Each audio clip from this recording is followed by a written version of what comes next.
Hello friends, today we will discuss a very important topic of modern history, that is Second Anglo-Maratha War in detail, where we will also understand the Treaty of Bassein. First Anglo-Maratha War started in 1755 and lasted till 1782, and this war ended with the Treaty of Salbai, and the Second Anglo-Maratha War started in 1803. But the thing is that when there was a peace treaty between the British and the Marathas in 1782, what happened in these 20 years that the Maratha and the British East India Company came face to face again. To understand this, we have to understand the background of the Second Anglo-Maratha War. We had already seen that in January 1761, the Third Battle of Panipat took place, where the Marathas were defeated, and Peshwa Balaji Baji Rao's son Vishwas Rao, his brother Shamsher and Sadashiv Rao, besides many Maratha chiefs, were also killed in this battle. After around 6 months of this battle, Peshwa Balaji Baji Rao himself also passed away, and Madhav Rao became the new Peshwa. But in 1772, Madhav Rao also died of tuberculosis, and after him his brother Narayan Rao became Peshwa. But Narayan Rao's uncle Raghoba got Narayan Rao murdered in 1773 and became Peshwa for some time. A few months after Narayan Rao's death, his child was born, who was named Savai Madhav Rao, and he was made the next Peshwa.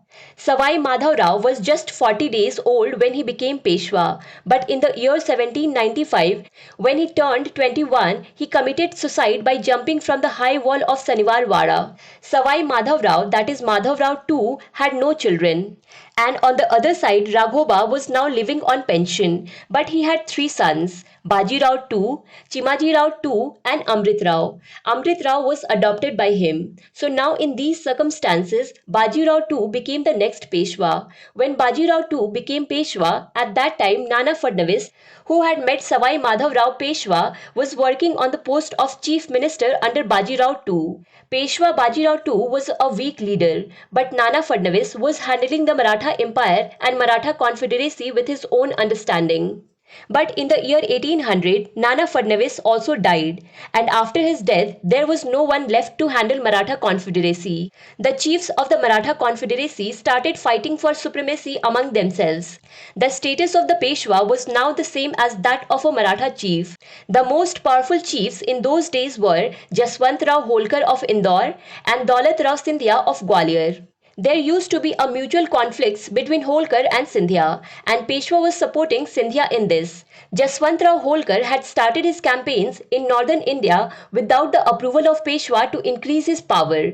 Along with this, he had sent his brother Vithuji Holkar on the campaign of South India. But Vithuji Holkar himself was running without any fear in the territory of Peshwa. Now he started robbing Peshwa's territory. So in a way, he indirectly challenged Peshwa. So Peshwa got Vithuji arrested and ordered him to be crushed under the feet of an elephant.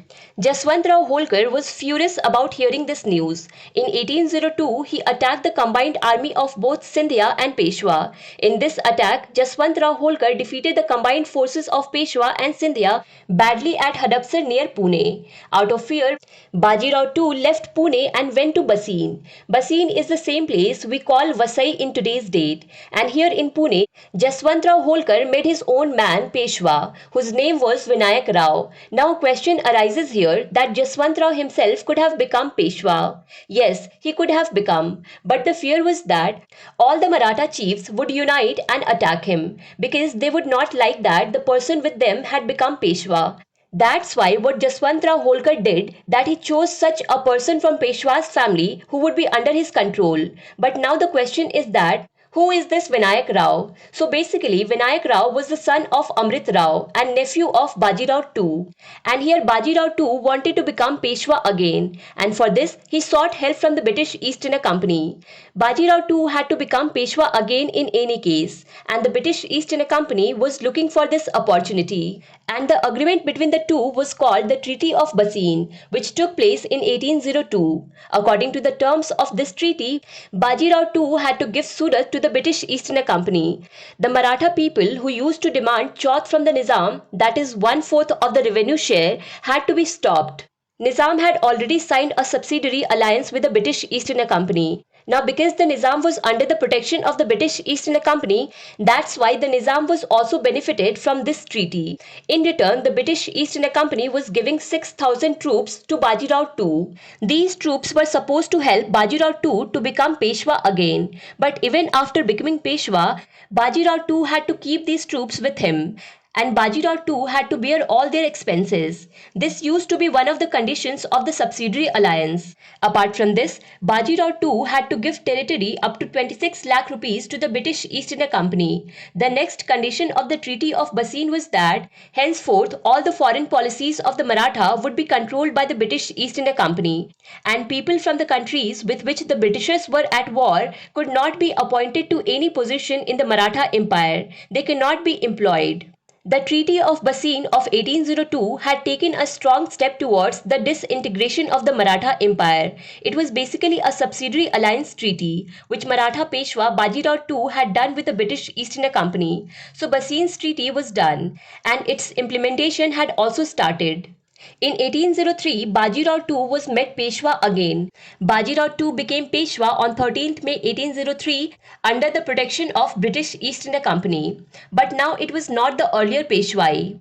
They had completely lost their independence. Now the British East India Company had a hold on the territory of the Maratha Empire. The British East India Company was controlling the foreign policies of the Maratha Empire, and this treaty was not liked by any Maratha chief. No Maratha chief was ready to accept this treaty, and this became the reason for the Second Anglo Maratha War.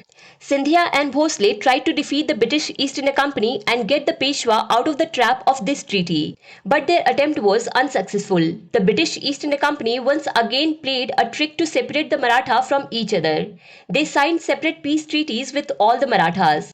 With Scindia, they signed the Treaty of Surajyan Jangaon in 1803. After 15 to 20 days, they signed the Treaty of Devgaon with Bhosle in 1803. Now it was turn of Holkar. In 1804, Holkar also attacked the British East India Company, but he also failed.